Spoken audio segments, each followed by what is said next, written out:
స్నేహితులారా, అవును. బొమ్మల ప్రపంచానికి స్వాగతం. ఒక ఊరిలో ప్రతి సంవత్సరం దేవుడిని ఊరేగింపుగా తీసుకెళ్లే గొప్ప సాంప్రదాయం ఉండేది. ఆ రోజు ఊరంతా పండగలా మారేది.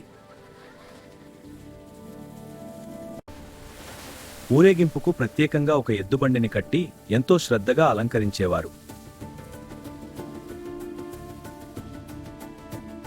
ఊరిలో అన్నిటికన్నా బలమైన ఎద్దును ఎంచుకున్నారు. అతని పేరు రాముడు. దేవుడి విగ్రహాన్ని బండిలో ఉంచి ఊరేగింపు ప్రారంభమైంది.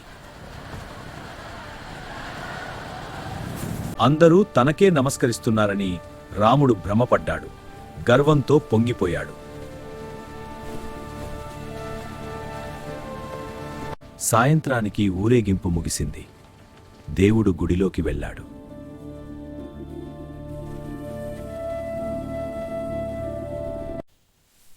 విగ్రహం దిగగానే అందరూ రాముడిని మర్చిపోయారు.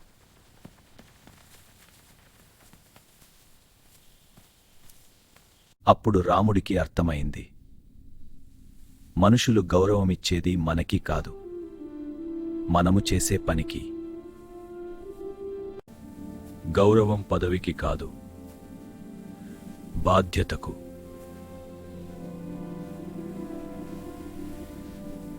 Subscribe, like, share.